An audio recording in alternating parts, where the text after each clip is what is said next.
I was really surprised about how you can sense this feeling in America that it's just like, we've had enough of Europe. The right wing is going to come in and redefine how Europe looks at history. There's something quite profound in being alone with your own thoughts that allow you to kind of recalibrate and begin to think on some questions that maybe you really should be asking. Because as I think I probably said to you, I've definitely said to other people, if you asked me to give up smoking or you asked me to give up drinking, I would struggle with that. But if you asked me to go, don't do social media for a while, I'd go, that would be a gift. Welcome to another episode of WTF, the world of Taunton and Fox. And I am joined, coincidentally, by Laurence Fox. Laurence, how are you, my friend? I'm all right, thanks, Larry.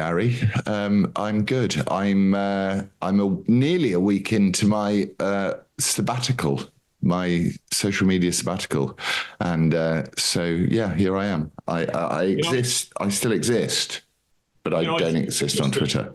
Because I needed to see this to confirm it. Because when I go on Twitter, because you're typically 6 hours ahead of me. Now only 5 with our time change. And I'm used to waking up in the morning and just seeing, rant after rant after rant from Laurence Fox. I always make sure to hit like, occasional retweet if I think they're genius. And now I go on there and I feel empty. I feel void. I feel that my life has no meaning. When I see that, I feel dreadful. I feel for you because it is awful. And it is interesting, though, not doing it, because there's about 4 different versions of... Provide some background for people who don't know what you're doing. Okay, so I came to the conclusion after a while that what would and wouldn't penetrate people's minds, what pieces of information do and do not penetrate people's minds. The average person, the person who's not engaged, not interested, doesn't care about the slow and rapid and terrible destruction of the Western civilization. And I thought, okay, this sort of doom scrolling of social media makes one feel a bit anxious anyway. B, as you say, I tend to be quite full-throated with my in my protestations about it. And C, I just thought, it doesn't always cut through. You're constantly waiting for people to catch up with you. So I thought what I would do was I would give myself a period of time to see what part of the news the average person gets penetrated by. And I've realized now the value of propaganda, because propaganda essentially is just the same bullshit thrown at you day after day after day after day after day, noisily. And that will penetrate the mind of someone who's not engaged in the news cycle, not interested particularly in politics or culture or all the things that I care about. And I've come to the conclusion that I'm about 50% less anxious, I would say. So I don't wake up in the morning and lean over to my phone and, do that sort of thing that you do. So I tend to be on the go quicker. And I just thought I'd experiment. And also my belief was that I would probably find that if I left it's given me a huge, brilliant concept of time already, which is that nothing is solvable in one tweet, which is what you think about when you're on social media. You're like, I'll say this, and this will change the way that this happens, and you just go, well, let's see. I mean, is 3 months a long period of time in life? Really? No. Is 3 seconds a long period of time on Twitter? Yes. It is. So I just thought I would give myself a pause from it. So I've had a week off. And the only time I've found it difficult, without wishing to sound very base to our viewers, is when I'm emptying my bowels. And so I now have a book in the bathroom. and I'm much quicker than I used to be. I didn't need to go that deep, did I? Well, I kind of envy you what you're doing. I have thought about this many times and yet have never done it. And you've decided to make the leap. You decided to do it. You initially told me 6 months, and then I noticed that when you went on Twitter, you announced 3. So you did bring it at least 3. Oh, at least. Okay. Did use words at least. For those who are not really aware how what we do for a living really works, these days, when you go to a publisher, before they ever look at a manuscript or your idea or thesis or how good you write or any of that, first thing they do is they look at your social media. They want to know whether or not you have the ability to. That's right. I mean, it's terrible. They're more interested. If you have several million followers, they don't even care if you can write it all because they can find somebody who can write it for you. The first thing they do is they want to see how big your social media following is to help market, the book, which I find kind of depressing. And social media, that noise you're hearing is Ranger. I don't know. Hey, Ranger, love you. Yeah, he's right here hanging with me. But I have a little friend for him coming on the way, a bitch. He's going to have his own bitch. But we'll come to that. Okay, we'll come to that later. I find that that on the one hand, you have publicists, you have agents who will tell you absolutely have to be on social media. But I think I'm right when I say this. I think I'm very sincere when I say this. I would not be on social media if I didn't do what I do for a living. I feel like I have to constantly be out there. It's all about brand building, getting your ideas out. And there you are sitting so peaceful and calm, smoking a cigarette. And I'm highly agitated today because I've been going at it with some people like, say, a Jason Whitlock. I don't know if you know who he is, and a few others. Yeah. It's Daryl Cooper, who's just an absolute charlatan, and his, anti-Semitic Nazi apologist, kind of stuff that he's putting out on Joe Rogan. Anyway, and that's got me amped up. And there you are sitting there without any agitation whatsoever. And I think it's very unfair. Well, yeah, it is unfair. So there are various levels to all of this as well. So the first level I thought was a complete cessation of all of it. So that includes news channels, podcasts that have anything to do with stuff that I care about and I'm interested by. But I basically whittled it down to saying it's not so much about what you consume, because you can monitor the way that you feel about the stuff that you consume. It's how you express your response to what you consume.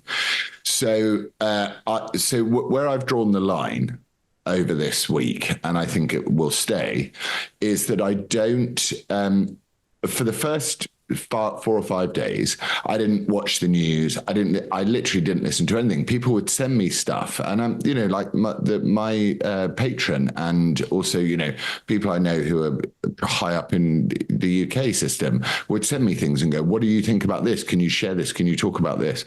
And I'm like, I have no idea what you're talking about because I've never heard of it. Because the story, it's amazing how quickly the cycle moves on as well. And the outrage cycle moves on. So I've sort of rested myself now in this position of saying, okay, well, I will still listen to Joe Rogan. So I did listen to Daryl Cooper on Joe Rogan last night, and I was incredibly surprised about how sympathetic Joe Rogan is to Daryl Cooper, and I was really surprised about how you can sense this feeling in America that it's just like, we've had enough of Europe. The right wing is going to come in and redefine how Europe looks at history. So I do notice all those sorts of things, but what I'm not doing is I'm not commentating on it. And I'm doing this under the backdrop of, this insurgent party in the UK, Reform, falling apart. And I'm actually, there is pressure on me to say something about it, and also to probably do something about it, which, to be fair to myself, I have done. I spent yesterday driving for many hours to go and see someone to talk about what's going to happen when Tommy Robinson is released from prison, because he actually matters. Nigel Farage doesn't really matter in this country anymore. But tell me a bit about, just because it's nice, like a bedtime story, tell me a bit about Jason Whitlock and Darryl Cooper and Joe Rogan and anti-Semitism in America. And, tell someone who just hasn't been penetrated by news for ages about it. Well, first of all, let me respond first to what you just saying in this. I'll call it a social media sabbatical. That you're taking. Long before social media, I had a similar kind of experience that influences the way I do things today. As you know, I don't listen to any podcasts or anything like that, at least not political ones. Cultural ones, unless it's something like this with Darryl Cooper that I'm hearing about, and I go, okay, I need to go and listen to this. And that's because I learned many years ago, before social media was a thing, I subscribed to multiple, political magazines, the Newsweek, U.S. News, and World Report, and National Review, and several others. I was listening to Rush Limbaugh and all these different, commentators. And what I found I was doing was subconsciously, I was kind of parroting everyone else's take on everything. I kind of took more or less the same tone.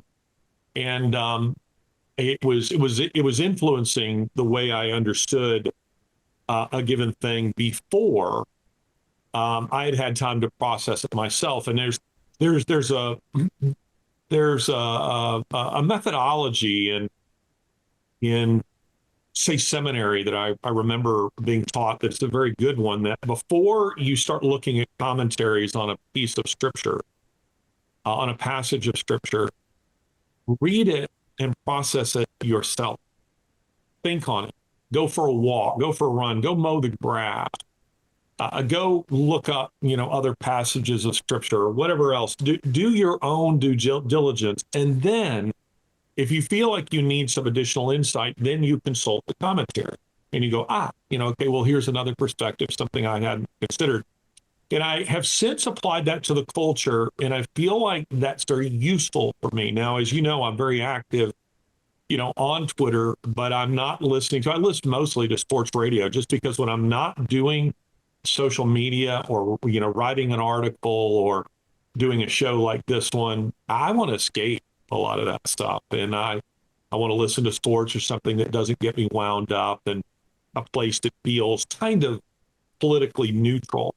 And I feel like it makes my commentary, I feel like it makes my writing better, because my theory looks something like this. And I'm wondering if this is what you're experiencing, Laurence.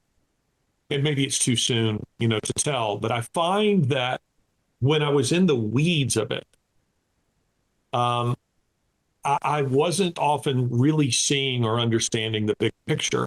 But once I kind of divorced myself from the, the minutia of it, the bigger ideas began sort of, floating to the top. And I began sort of seeing a much bigger picture and connecting dots and that kind of thing. Does that make some sense?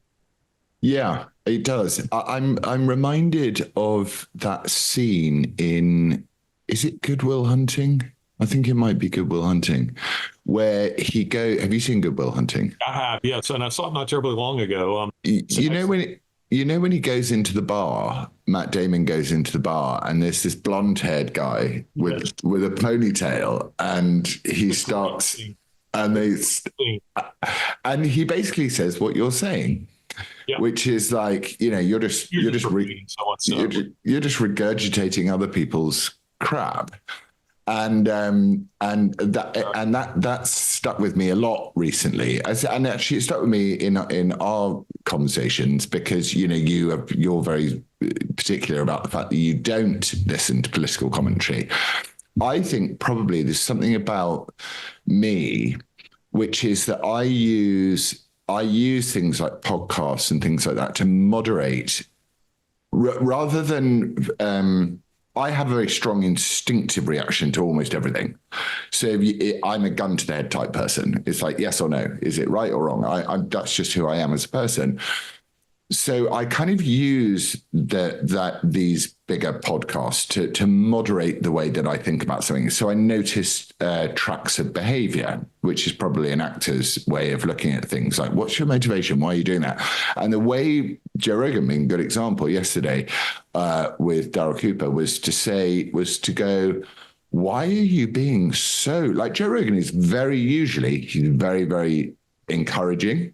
I would say his approach is very encouraging. He wants to get the best out of someone, but he doesn't really offer a position on it. And he was very, very clearly at the beginning offering a position. It was like, why is everyone giving you a hard time? This is so stupid. You know, I recommend you listen to this episode of your podcast, which is so wonderful and you're so brilliant. And I thought, I think you're right when you say it's too early to tell. But the only thing I have noticed about this so far is that it's so interesting what you don't care about. Yeah. More than what you do. So all of the things I've realized that time is an expanse. I've realized that time is an expanse that is given to you by God, and you have no control over it either. So that may be removed from you in a flash. You may, succumb to some illness or die in a second. But there is another aspect to time, which is that when they say life is short, you can also say that life is too long in some ways. So you sort of kind of go, okay, well, is anything going to change in the next 3 months? The stuff that I really, really, really care about is anything going to change in 3 months? No. It's not. Is the only thing I'm going to achieve by staying plugged in is that I'm plugged in to the matrix. This steak, if only it tastes so good, if only it was real, one of those type moments, the matrix type moments. Or actually, is time really a true gift of God, which is to say that sometimes you don't need to say anything. You can let things percolate, and the instant response to things doesn't really matter. And I know that they're two contrasting issues.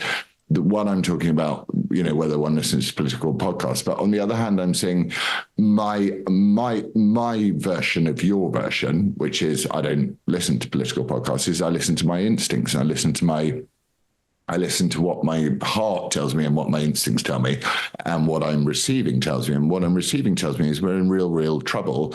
And therefore, it feels much more urgent when one is plugged in, and it feels much more realistic. The timescale of our destruction feels much more realistic when you're not plugged in. Does that make sense? Or is that, am I just I agree with that. And I would add to that. I wish I had it right here, Laws. A letter I received, an email that was, quite formal actually, from someone I knew quite well, but that I visited in New York. And this is 25 years ago. This is after 9/11, and it was just, right on the heels of 9/11, and I was up there visiting her, and when like maybe a week after I left, she sent me this email, which I thought was really, really interesting. And she said, you seem so sure about yourself, so sure about your own mission, who you are and what you believe. And she says, I realized after our conversation that I don't feel that way. I don't have that. And I'm wondering if you might give me some insight, because for the most part, I'm happy and productive. But I spend the day either with work or with music or something I'm listening to or conversation, drowning out the voices that are questioning, who am I and where am I going? And then she said, I thought this was just so well said. I'll have to see if I can dig out this letter somewhere. She said, it's in those moments when I turn off the lights and I turn off the TV and I turn off, my iPod, and I'm staring at the ceiling, that all those thoughts start to crowd in, just in those moments, just before I fall asleep. And she said, it's the only time in my day that I ever allow myself to be alone with my own thoughts. And it reminds me of a passage of scripture that says, be still and know that I am God. Be still and know that I am God. And there's something quite profound in being alone with your own thoughts that allow you to kind of recalibrate and begin to think on some questions that maybe you really should be asked. What is the bit of scripture that says, clanging bells and all of that, and then that's a love chapter. 1 Corinthians 13. That's where the Apostle Paul is talking about the importance of love and what authentic love is, and Anyway. So I think that that's true. And I remember being very young and being at boarding school and a place I didn't enjoy. And I felt that I was removed from my family. And that's an entirely other conversation because of the nature of how our family has developed post the passing of my mum. But I remember that was the only time I ever lay down. And I deny myself that these days.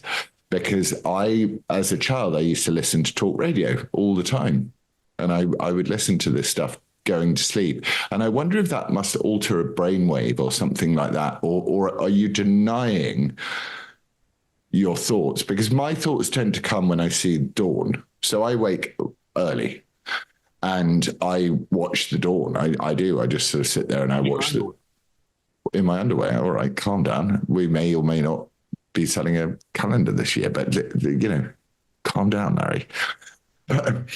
I do that in the morning. I tend to do my reflections in the morning. I tend not to do them at night. But I think we're talking about the same thing, which is to trying to reach a place where you are uncorrupted in your own thinking, and your connection to the sublime and the divine is much more than it is to you and your own anxiety. And I think for me, my connection to my anxiety is what drives me often. And I don't think it's good because as I think I probably said to you, I've definitely said to other people, if you ask me to give up smoking or you ask me to give up drinking, I would struggle with that. But if you ask me to go, don't do social media for a while, I go, that would be a gift. When you're here, we'll do it together. When you're here, we won't do it. Lori and I had dinner just a couple of nights ago in that little Mexican restaurant where you met that guy who was a jerk. You remember that? Oh yeah. There was the bar where you're kind of sitting in the bar area. Anyway, we were there and another couple in there. We didn't know them, but we ended up chatting with them and pushed our tables together and started chatting. Anyway, unrelated to you, she happened to say offhandedly that they had gone to the beach, with their family, and she decided to put her phone away for the whole week. And she said it was a profound experience. She said it absolutely changed everything for her doing that. So I believe that's true. The passage of scripture, 1 Corinthians 13, the Apostle Paul says this: if I speak in the tongues of men and of angels, but have not love, I'm a noisy gong or a clanging cymbal. And if I have prophetic powers and understanding of all mysteries and all knowledge, and if I have faith so as to remove mountains, but have not love, I am nothing. And there's some relation here, I think. Well, I think that is actually it, which is the primacy of love. There's the famous one that everyone does at weddings, but the greatest of these is love.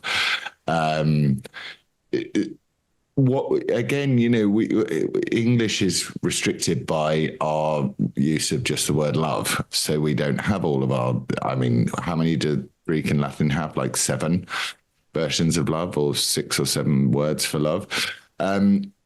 I sort of, everything comes into, it's weird, but I think it's weird in the same way as if one had, given up gin for a month. You start going, whoa, I feel exactly the same thing. I just have more energy in the way that I think it. Whereas with a social media thing, it's very much you're not withdrawing from you're not withdrawing from something that you think is good for you. You know it's not good for you. You know it's not. You know it's not healthy. You know it's necessary because it's, as you say, your Cairo stuff, all of the things that we do, the stuff that I've done with the police in England, it's all necessary and useful and good, and it creates a sort of historical liturgy of what your how does one describe it? What your principled consistency is. I'm trying not to sound wanky, but I like. Sorry, yeah, go. No, I was just if I understand you correctly, I mean you started out saying it. I think spot on. That what did you say that it doesn't that being off of it you don't feel as much anxiety or agitation, which I think is true. And I also think it's very easy for us in the modern world where we're not communicating, really in a meaningful way because we can't keep the phones out of our hands. You said, to me recently that it's the dopamine hit, that a lot of people want. When I get my best thoughts, and you're going to get that when you're here, it is when I go mowing. Now don't tell Lori that. But I'm a martyr to my mowing, and so I live in a as you know, a community where we all contribute to the mowing, and there's acres and acres, miles of mowing that has to be done, and I bought a commercial grade mower that's like having a recliner with a mowing deck underneath, and I put on noise canceling. It's a tractor. And I put on noise canceling headphones and I can mow for 10 hours a day and I love it. I love it. But I always say, oh, Lori, I have to go do mowing. I have to go mow. but I can't wait for I'm already looking like, come on, grass, come on, grow. I need you to grow because I want to get out there. And I find myself taking notes constantly because I'm away from the noise of everything but the mower. And I'm in nature and I like the sun and I like the outdoors and I like the sweat and I like the grime. And I find myself suddenly, having all kinds of ideas. And I come up with, ideas for articles, for podcasts, for books, solving family issues or, whatever. And I love it. But let's move on here to you had asked me about, I want to see if you agree with this. I want to see how you react to this. You had asked me about what's going on with, Candace Owens and that sort of thing. And Laurence, I did a podcast on her kind of slow embrace of anti-Semitism. And the way she was doing it is think of it like a chessboard and there's a piece that you want to attack, but in order to attack it, you're a couple of moves away from it. And so you can't go straight after it yet. You have to knock over a couple of other pieces. And so her pro-Palestinian views, she didn't want to just come straight out with that. So what she decided to do was undermine what she perceives to be Israel's moral authority, which is rooted in the Holocaust. So she decided to take the view like, I'm just asking questions. I'm not saying it didn't happen. I'm not saying that, that the Jews didn't suffer. I'm just asking questions. And that has advanced to where, and it seems that the flow of ideas is going something like this. And I say seems because I don't know for sure, but from those who are more in the know, who know her personally, what I'm hearing is that Andrew Tate is, then if you're a Muslim, you are by definition a misogynist. I mean, if you take it seriously, you are by definition a misogynist and an anti-Semite. I mean, by definition. And he's had an influence on her. She in turn has had an influence on Tucker Carlson. And then this has gone down to, Jason Whitlock, who, a lot of people here probably wouldn't know who he is. And then Joe Rogan, who I think everybody here would know who he is. And so Rogan, as you pointed out, had on Daryl Cooper, a pseudo historian. He's not a historian. He's not trained as a historian. He's a storyteller, and he's a clever storyteller. But what he does, Laurence, is he takes, I mean, you've had this done to your life. You know, I've had this done to my life, where people can take facts about you and string them together in such a way as to tell a non-factual story. I mean, yes, he was married to this person and he did do this thing. Yeah, but you're telling the story in a way that's not actually factual, even though you are using facts. And so, you know, he has on this Daryl Cooper guy who is saying all these absurd things about Adolf Hitler and the Nazis and the Holocaust. And then their defense is to say, we're just asking questions. And here's what I tweeted in regards to this. The evil of this cannot be overstated. People like Daryl Cooper and Candace Owens and their defenders say they're just asking questions. That's not what's going on here. A child might question the need to brush his teeth, but I expect my dentist to know better. These are people with enormous platforms who are weaponizing history to justify a modern agenda. Don't kid yourself into thinking this clown or Candace Owens are just really fascinated with World War II or the Holocaust. They have, above all, a political motive. No good historian approaches a subject like that. He must let the evidence determine his conclusions. These people begin with a conclusion and work backward from it, discarding all evidence that doesn't fit their a priori assumptions. Neither Cooper nor Owens is a historian. They just pretend to be one on the internet. By the way, one can accept the historicity of the Holocaust, which really happened, and still question Israeli policy. Questioning the latter does not necessitate the denial of the former. And before I'm accused of trying to censor them, I'm a fierce free speech advocate, and besides, I have no such power. They're free to say stupid things, but when you question them, they immediately whine that you're trying to cancel them. There's two things that are really interesting about that. The first, which is a criticism, is the Ketanji Brown Jackson thing of saying, I don't identify as a biologist, so I can't tell you what a man or a woman is. So there's that. And the second one is this idea that it is very innate in human nature, and it's very innate in this, maintaining the theme of this idea of removing oneself from the information. You do it totally, and then you come to the information later on. Yeah, it is to say that what is to say that the devil isn't in all of that. To try and say to you, I'll give you the answer. The answer is the Jews are bad. Right?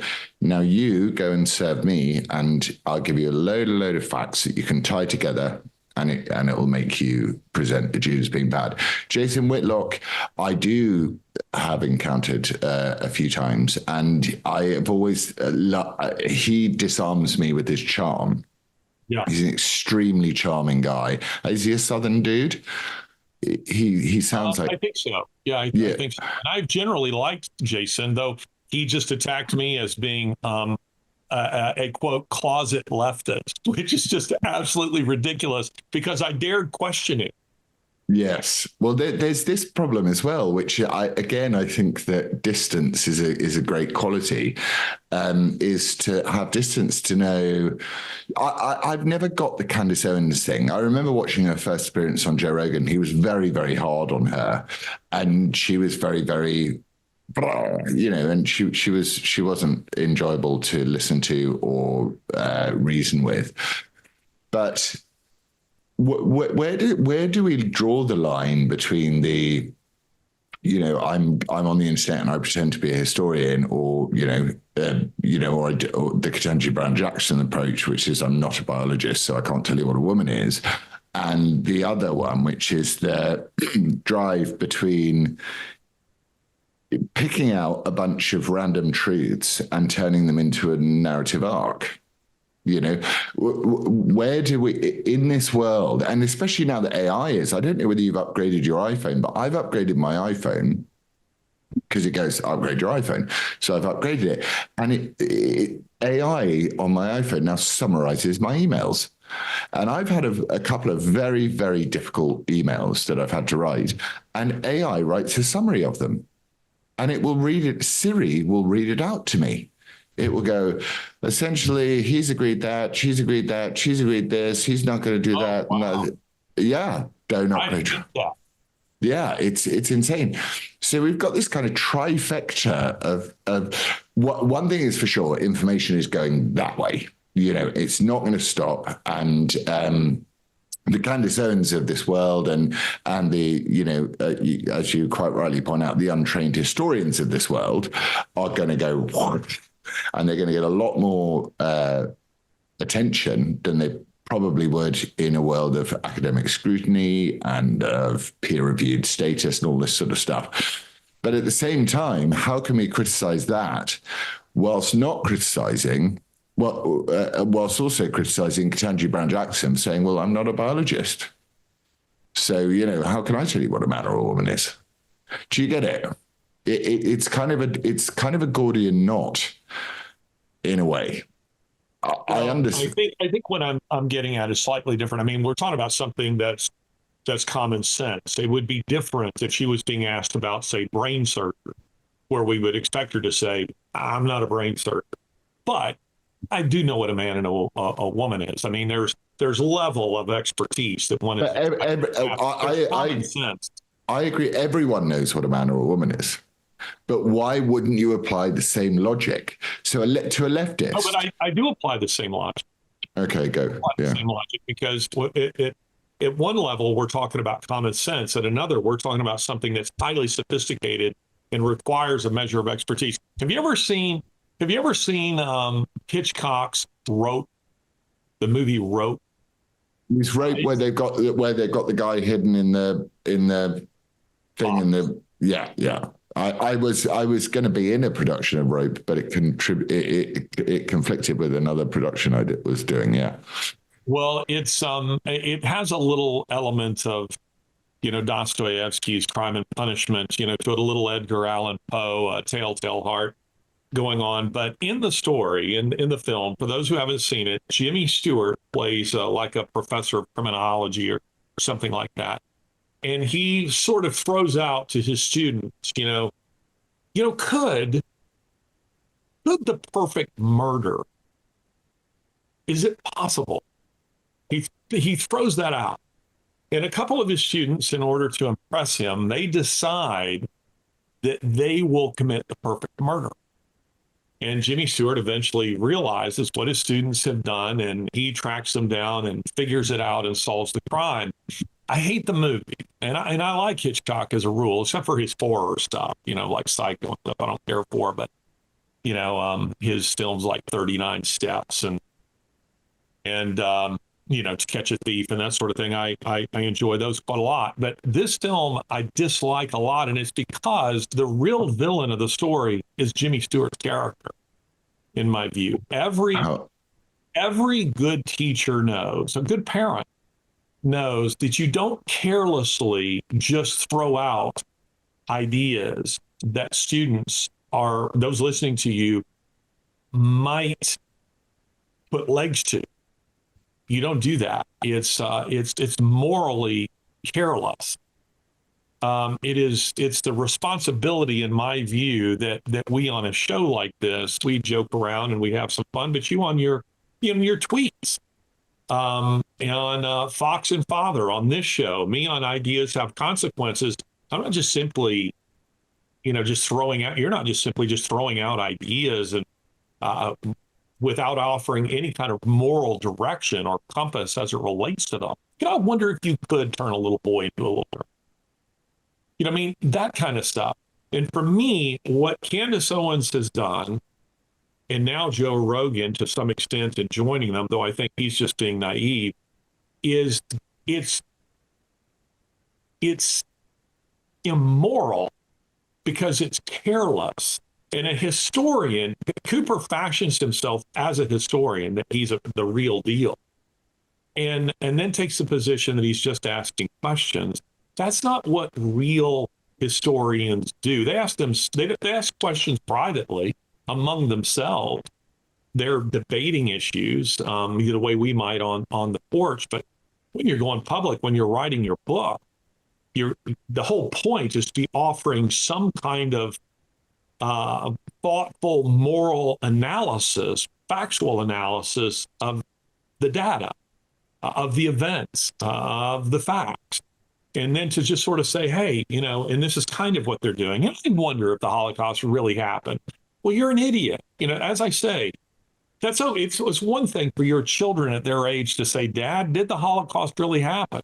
It's quite another thing to go on a podcast presenting yourself as an authority on an issue as a grown, presumably educated adult and throw stupid stuff like that out. That's why I say it would be like my dentist saying to me, I don't even know if brushing your teeth is really a good idea. I mean, is it? I think I need a new dentist. Well, okay. Sorry, Jeff. The teeth one is quite interesting, actually, because some people have really good teeth, and they don't need brushing. And some people don't. And then if you go back 100 years in the UK, having your teeth pulled out and replaced with a set of dentures was a sign of great class and great, we saw it, and probably in America too. It was seen as it was a statement of your ability to cope with stuff. And then out of that came fluoride being put in our water and all this sort of stuff. So I find it very difficult to marry those two ideas, because either something is objectively true or it isn't objectively true, and it's up for discussion. So I would say that the male-female thing is objectively true because, that lovely internet thing where they push the little steel ball through a male pelvis and a female pelvis. Have you seen that one? Yeah. It's kind of objectively true. And I can also understand the biology behind it, which is that, human babies come with such, their brains are so wonderful and brilliant that, it's hard work and they need a lot of nurture, and other animals pop out and they have to get up on their feet and run immediately. But I think what the leftists do is they take a truth and they dispense with 90% of it, but they keep they keep the 10% that's really valuable. And so over something like the Holocaust, the weakest form of their argument is to be relativist, is to say, there's genocides going on everywhere, but they'll just ignore the genocides they're not interested in. But then the strongest form really of their argument is to do what someone like I would do over the climate catastrophe, which is to say it's not real. It's not real. See what you think of this. Genesis chapter 3, verse 1. Now the serpent was more crafty than any other beast of the field that the Lord God had made. He said to the woman, did God actually say to you, you shall not eat of any tree in the garden? Yeah. It's just the devious. I'm just asking questions. I mean, did he say that? But he did. He did say that. Well, he did, but the point is I'm trying to support the point you just made. This is the left strategy. It's to obfuscate. It's to Michael, when he was going through, my oldest son, whom I think you've met, when he was going through Yale Law, he said, we are being taught to, this was the word he said they used, to complexify. He said, so any issue that appears black and white, and, just so you know, Yale Law is as far to the left as you can go. Ironically, he was there with J.D. Vance and Usha Vance, and and they're not far to the left. But anyway, and neither is my son. But he says we were taught that on any issue, and he said at the time, we're being trained to dismantle the left's one remaining hurdle to the fulfillment of their agenda, which is the destruction of religious liberty. Okay? religious liberty. And so we were being taught that on any issue that appears to be black and white, to say, did he really say that? To complexify, to obfuscate, to make black and white gray. And that is what the left does. And that's what they're doing on issues. That's why I say I see the Jimmy Stewart character as the real villain, but the way Hitchcock tells the story, he's the protagonist. No, it's his fault.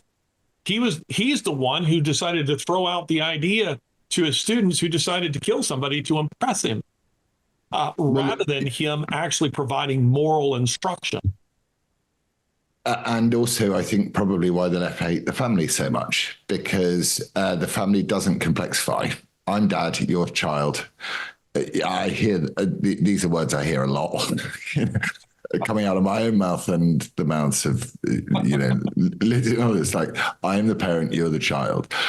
And I wonder if that's why they hate the family so much. But is there something to be said for really complexifying an issue? Or, obviously it's Genesis chapter 3, so we're not long into the beginning of the story, and we're already getting, and if God created the heavens and the earth, then he wanted us to read that bit.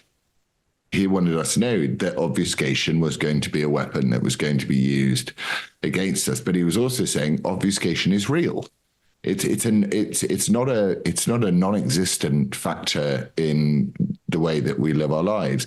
And you look at this, you look at the way the world is moving very rapidly in a new direction, certainly across the West, and you're going, how solid was the Kamala Harris come and have a bite out of this apple of open borders and mass immigration and forgiving people up to $900 of stealing stuff? How solid and tasty was that apple to a lot of people? How many people thought that is a good thing?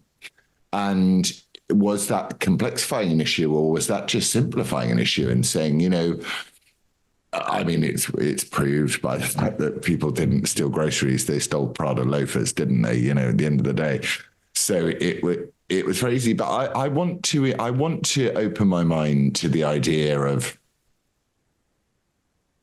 the complexification of things being. Obviously, you need to open your mind to it because you need to understand why. And I do call them my enemy; they're my enemy. I do need to understand why my enemy behaves in the way my enemy behaves, but I also want to say, is there any validity in the way that my enemy behaves? Is there anything that they do that makes me think, yeah, I can kind of use this your tactic against you for good? I don't really know is the answer to that sort of question, and I suppose actually being withdrawn from it all and being able to write it down is much better.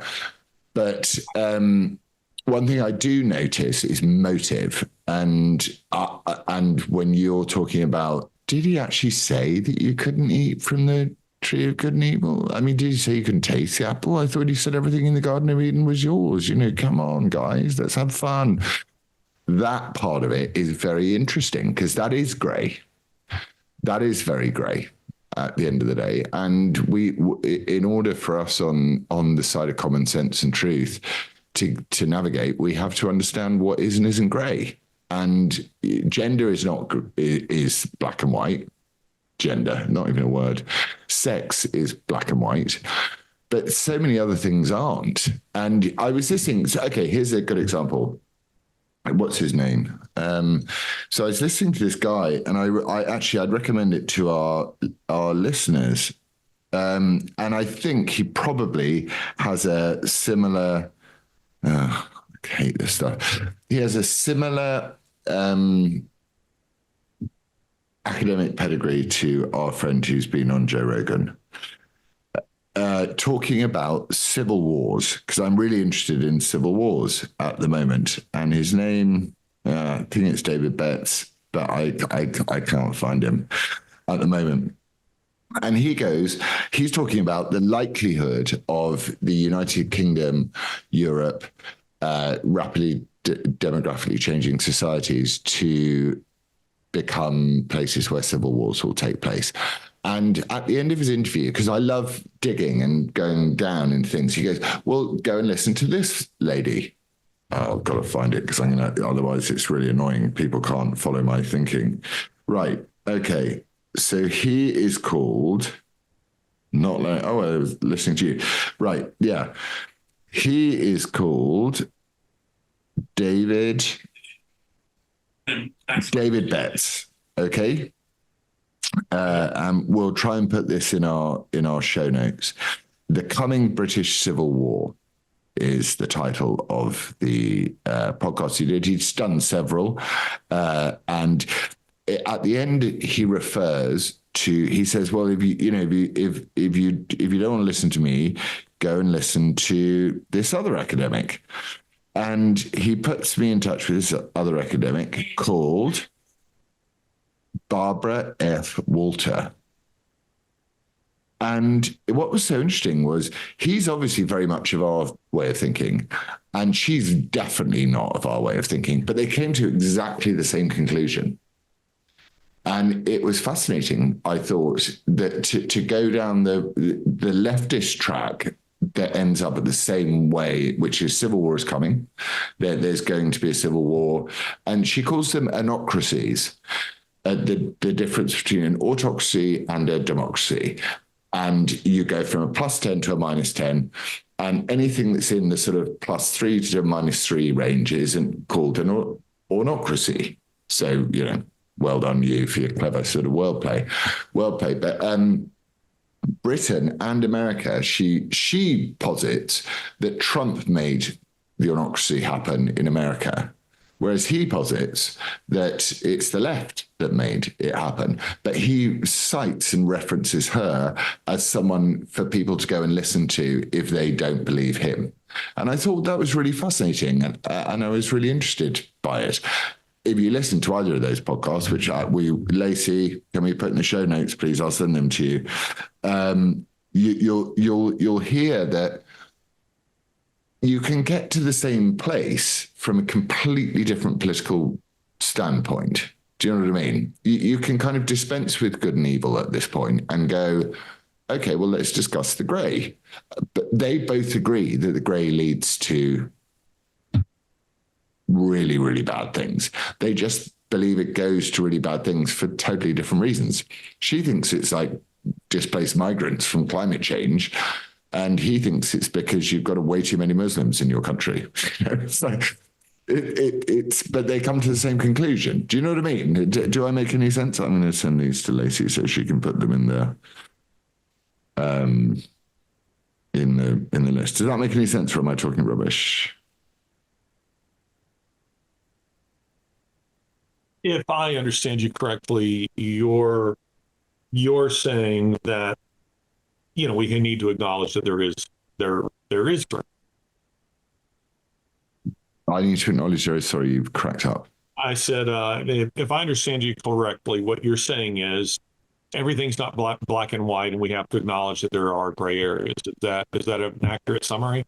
No, I think almost everything is black and white, Larry. Okay.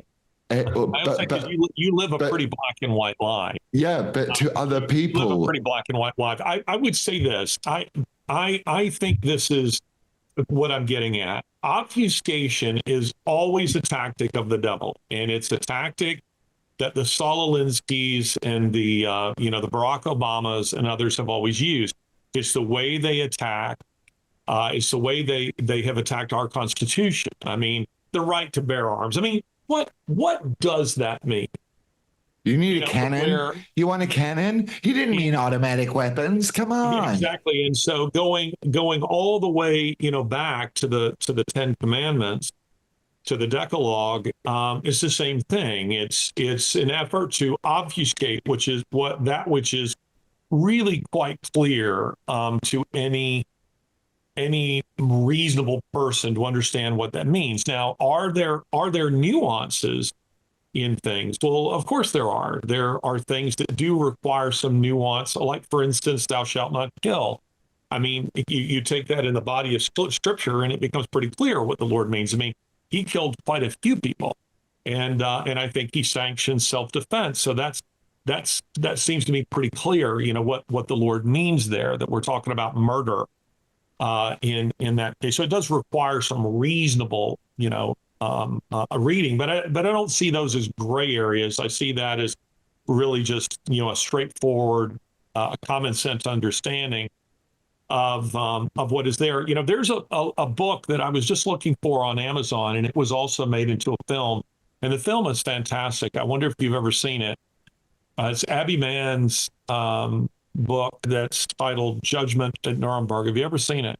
No, I will watch it tonight though. Please do. And it's genius. It's genius. It's about 3 hours. It's one of those movies that has the intermission, and the music plays throughout the intermission. But let me give you a little thumbnail of what's going on. This film and the book, and it's very, very true to the book, but you can't find the book anywhere. I was looking for an electronic version of it and couldn't find it. It's good that you're not able to find books anymore. We're really pleased about that, because every time you look for a book, bad things happen. Yeah, well, it does seem to go that way for me. So I was trying to find it, but the film, I used to require my students to watch it. And the film is really getting at the issue that we're talking about here of absolute truth. Is truth relative? Is it determined, by the cultural zeitgeist, by the prevailing winds of the moment, or is it fixed in space and time? Is it universal? Is it absolute? And so this is the Nuremberg trials. But now we're down to trying, the major war criminals have already been tried, and we're down now to the magistrates and judges and, minor people that nobody's ever heard of. And against the backdrop of this, it's set in 1948, and against the backdrop of this is the Berlin airlift, the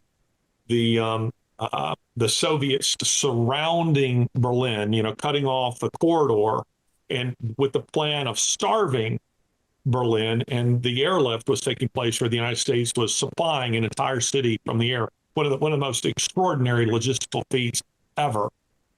But it's interesting because Spencer Tracy plays one of the judges who's trying these judges, whose defense is to obfuscate.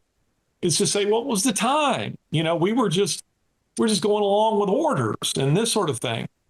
But at the same time, his own higher ups, that is Spencer Tracy's, generals and politicians who have placed him there, are kind of saying to him, it's sort of a repeat of the same thing. They're saying to him, we need the support of the German people.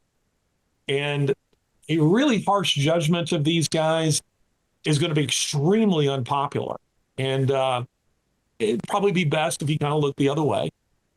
And he's starting to recognize, oh my gosh, it's happening all over again. And the film is brilliant.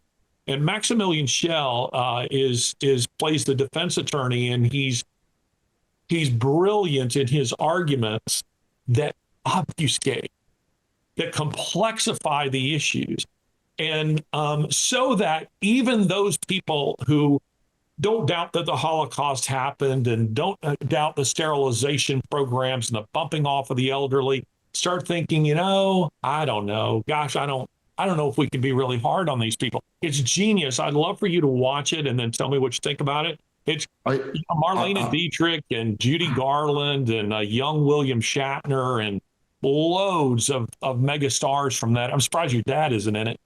Well, I would watch it, but Snow White is coming out this weekend.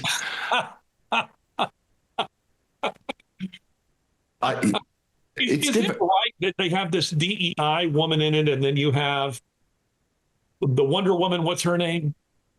I don't know. I don't. Yeah, I know who you're talking about. Really gorgeous woman. She's Israeli, I think. Yeah, she is Israeli. Supposed to play the jealous. The one who's jealous of Snow White's beauty. Am I right? Is that actually real in this film? All I know is that, so you say that you're uncorrupted by podcasts. I am totally corrupted by podcasts. And there was a very, very funny Steven Crowder podcast yesterday where he said that Disney hasn't been grooming us for the last 5 years. Disney has been grooming us since the inception of Disney. And he was doing some very funny parodies of, it's the bare necessities, stay away from your mum and dad kind of thing. And that what's happening in Disney is the logical progression of what Walt Disney thought about the world. So what you're talking about, in the same way as my dad raised me on good films, he would say, go watch 12 Angry Men, go watch it. It's a good film. Yeah, and he would stick it on in the afternoon. We were like, oh God, can we just watch Jaws? And it would be like that, my poor dad. And then I was thinking, but this is again where this sort of the gray areas come in, because I go, is there value to the shit that we're being shoveled? And in the same way, it's the Trump administration. Like, was it important that he was denied? So the second woman I referred to, who talked about civil war, said that America went into an autocracy when Trump, with the January 6th insurrection and the Russian collusion in the 2016. And I'm sitting there going, that's bullshit. No gray area there. But she got to the same conclusion, right? So what you're doing is you're recommending me a film where previously in the history of mankind, people respected their audiences and they respected their brains. And I was raised, it was the only piece of advice my dad ever gave me as an actor, which was, remember, your audience is smarter than you are and you will succeed, I promise you. And that was the only piece of advice I was ever given.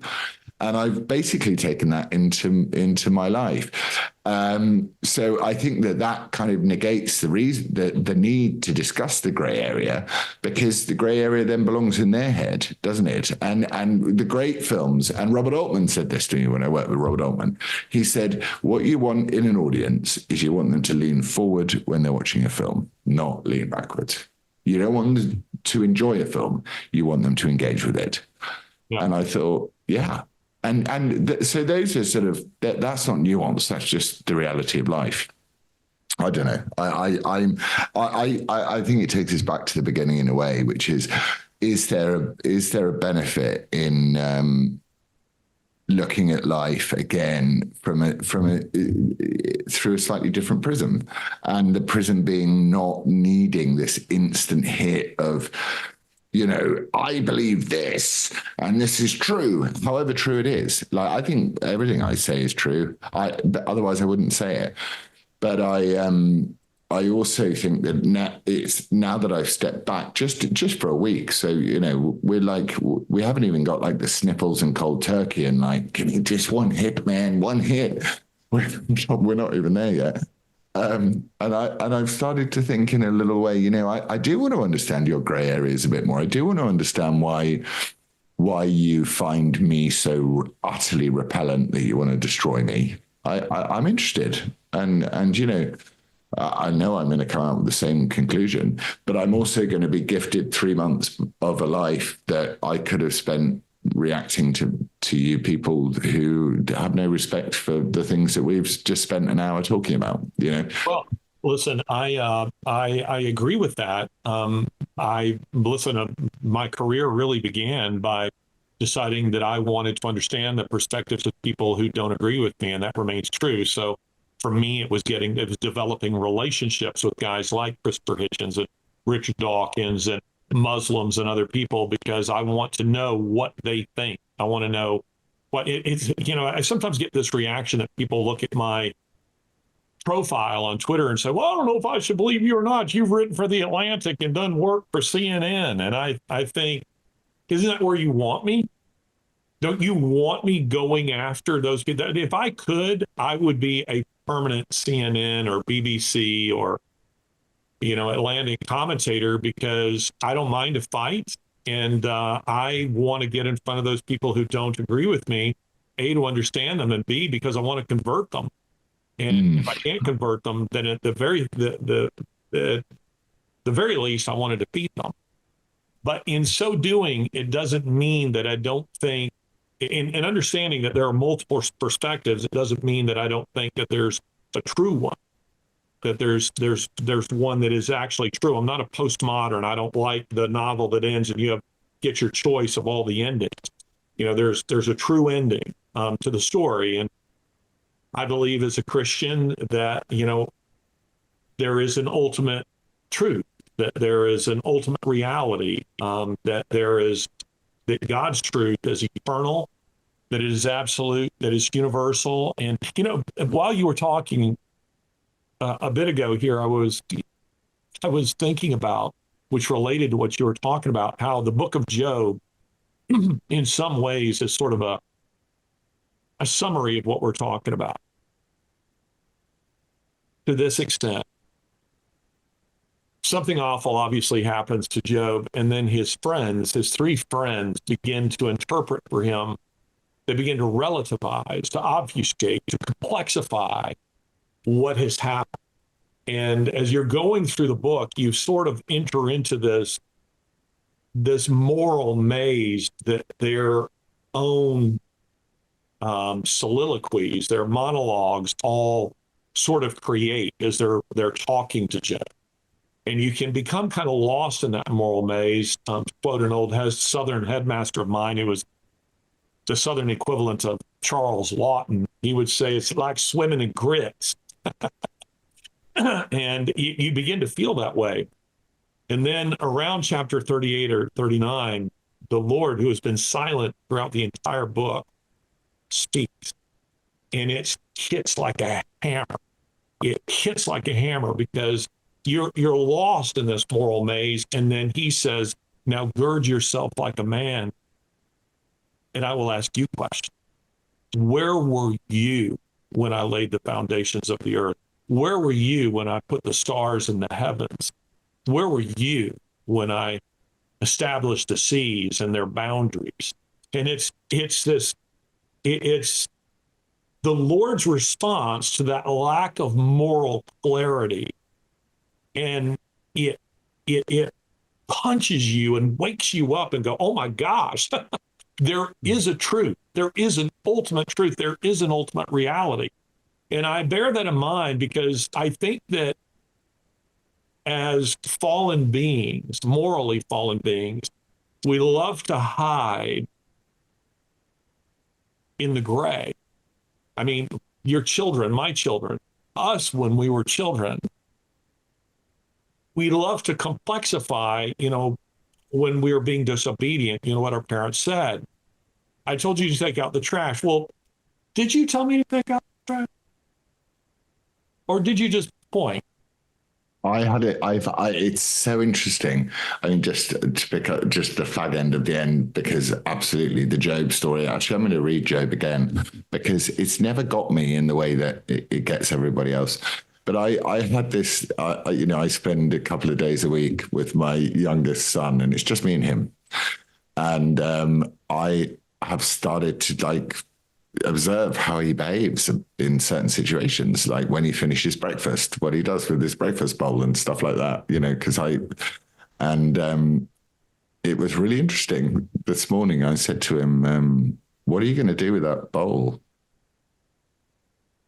And he was like, what do you mean? And I went, you're going to clean the bowl for tomorrow?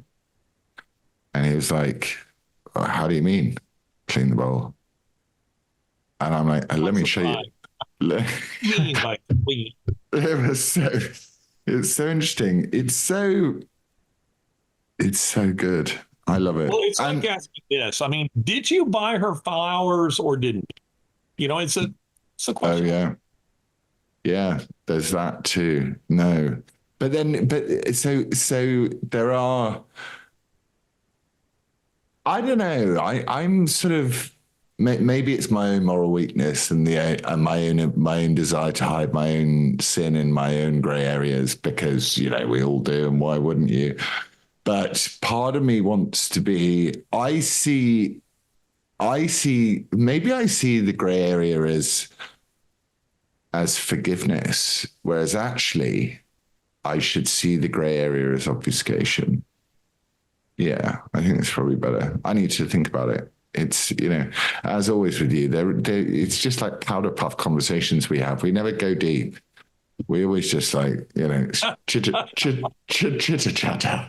I think that part of what Job is saying is at the end of time, at least this is a little bit of it, is the Lord will speak from the whirlwind, and there will be no obfuscation. There will be absolute moral clarity, and he will speak to those just as he did to Belshazzar and saying, a Persian king whom he judged, you knew who I was. You knew what I did for and to your father, and you chose to ignore it. There will be no obfuscation here. I'll make reference to one final novel that comes to mind as it relates to this, and it's suddenly I can't remember the author's name. It'll come to me the moment we get off, but it's made into a fantastic. Actually, it's one of the few that the film is better than the book.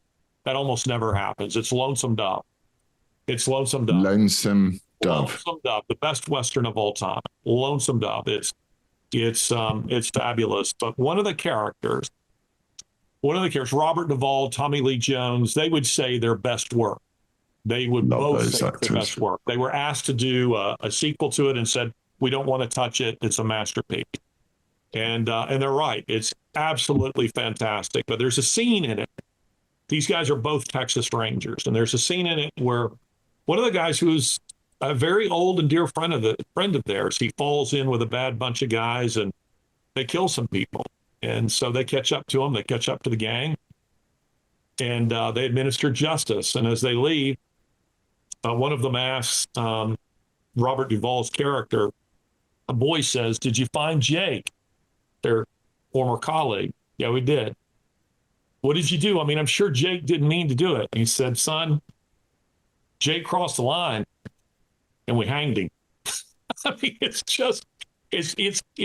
a line that just hits with absolute clarity. He's saying there's that's amazing. What's the other movies, just so people can know and I can know? The Judgment at Nuremberg, not the one, there's kind of a newer version with the guy who shot the actress on the set.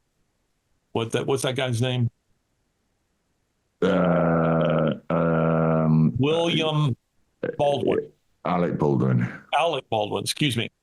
This is a 1961 film, Judgment ruined it. He's so funny, and he has ruined show business for me. Morally void, but he's also a really 1961. Okay. Sorry? No, I was just moaning about Alec Baldwin. Okay, well, that's good. Okay, well, I think we need to call this one Is There Truth? Obfuscation or truth? Is there truth in obfuscation? Oh God, I need to have a lie down. You're probably much quicker at this than I am, but Lonesome Dove, I'm trying to remember the authors. It almost came to me. It was on the tip of my tongue.